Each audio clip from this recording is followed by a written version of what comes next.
When I first got into 35 millimeter photography about 40 years ago, zooms had a very bad rap, and it was deserved. They weren't the best. If you wanted great results, you used a prime lens. Now that hasn't been true for a long time now.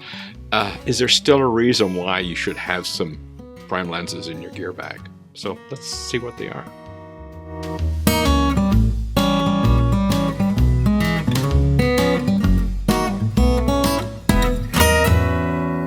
Hi, Peter Charles here, Hooked for Life Photography. And today let's look at using a prime lens and what it'll do for us, because prime lenses can really expand our photography in ways that we don't really expect.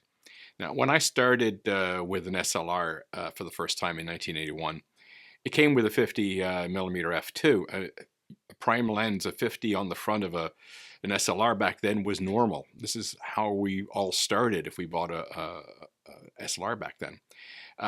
And when you expanded your kit, you went all with primes. You never used a zoom. And the reason for that was the zooms back then weren't very good.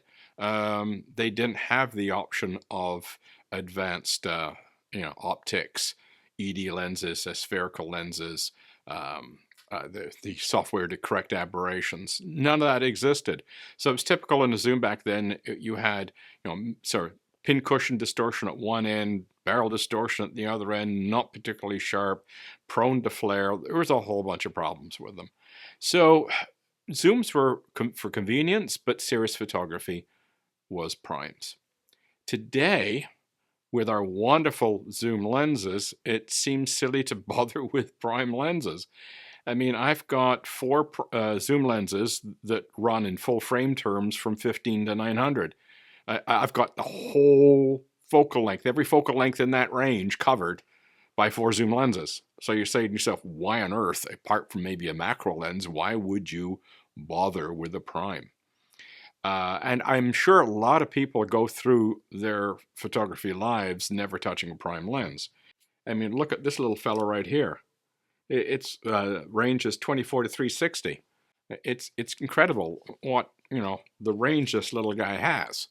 And so a lot of people would get a camera like this. It's got a 1-inch sensor, gives you a reasonably good result.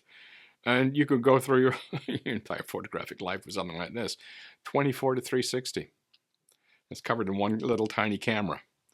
So there's lots of compelling reasons why we wouldn't bother with zooms. With primes, I should say. Now, there are some known advantages to primes. They tend to be small, lightweight, often less expensive, not always, but often less expensive than zooms. They have fast apertures, and they work well in low light, and they give you shallow depth of field. Now, we all know that kind of stuff. If you've been around photography, you know that. And they do offer reasons why you should use them, but I'm going to offer you a different reason for using a prime lens. And it's probably a very important reason for most people. Now, I belong to a number of photo clubs over the years. And what I've always noticed is that people who use zoom lenses tend to be rooted in one spot when they are photographing a subject, be it a model or architecture, whatever it happens to be. They stand in one spot and they just zoom. And they might move a little bit, but not a whole lot.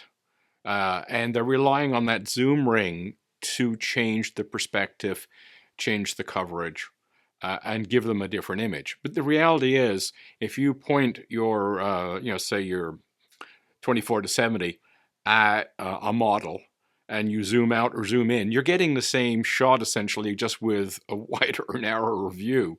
But you really haven't changed much in the actual shot. You're getting the same thing. And what I've noticed in prime users in our clubs, the prime users are always moving around. They're high, get up high, get down low, move to the side, move back, move forward, because the lens is limited by a single focal length. If they want to make any kind of change, they have to move.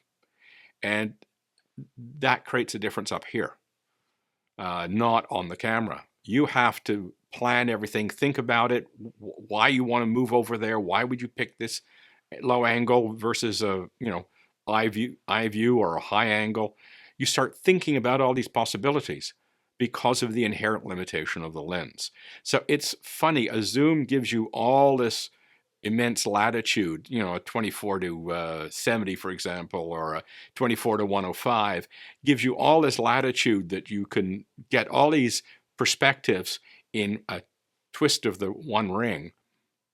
But your creativity has been shrunk by the use of that ring. Now, I'm directing that comment to us enthusiasts. Pros know this. Pros don't have a problem with this. But us enthusiasts do. And I have to be aware of it myself when I'm using a zoom lens, not to plant my feet and just twiddle the ring. So I'm going to put some photos up here. The first batch is going to be me using prime lenses, a 23 and a 56, which are 35 and 85 equivalents in full frame. And then the next batch will be 16 to 80, and I will be using a zoom lens, but I will be using it like a prime. So you can see what I've been doing here is by moving in and out, changing perspective, get down, taking advantage of flip out screens to be able to, like this one here, you know, I can flip out this screen and you can see, get a waist level viewpoint without getting down on one knee, you know, because not everybody's very mobile. Especially, you know, often in our clubs, they're more closer to my age than they are to teenagers. So not all of them are that mobile, but you can change your perspective just by using those flip out screens. There's lots of different things you can do. I mean, this one comes with a lovely little waist level type screen that you can flip down and turn it into like a TLR. Wonderful. So you have all these possibilities in the camera. But I find the more convenience you add to the camera, the more possibilities you add to the camera, the more limiting our perspective becomes, the more limiting our creativity becomes. By limiting our camera, we have to open up our mind. And it extends into our zoom usage. So once you've got into the habit of moving and thinking and changing, looking at different perspectives, looking at different angles, as soon as you start doing that with your primes, you start doing it with your zooms, and it becomes default. So I think you don't have to spend a ton of money on this, and in many cases we can put an old film lens, which is even better, an old film 50 on your camera. I mean, these Fujifilm mirrorless cameras, it's true of all the mirrorless cameras basically, you can buy an adapter and put any brand of film lens on them, and then you can go around and you are so limited by manual focus, manual aperture, single focal length, that it really expands how you begin to think, because you have to. You won't get much of an image if you just stand in one spot and press a button. You know, you have to move around. So by deliberately limiting yourself by a single focal length, you have to expand your creativity. And if you're not in that habit, by expanding the creativity of the camera through all its different bells and whistles, we start to limit our creativity because we stop thinking, because the camera is enables us to do all sorts of stuff without really moving, without really thinking. And as I say, this is a comment directed to enthusiasts, not pros, because pros know better. But us enthusiasts, we get into this rut if we're not careful. So if you want to try a prime and you don't want to spend a lot of money, as I say, you can spend $50 on an old film lens, spend $25 on the adapter, and away you go. And just learn to use it, learn to see, learn to think, being very, very limited. Put the camera on manual, set everything to manual, and just walk around and, develop your eye, develop your thinking. And then when you slap a zoom back on that, you'll do the same thing, and then you'll have the added capability of that zoom to go with it. So give that a try when you're out, and find yourself stuck in a rut and all your photos tend to look the same. Think about, putting a prime on there, just carrying that with you, nothing else. Just take one camera, one lens, and see what you can do with it. And it does wonders for your creativity, really. So give it a try. Cheers.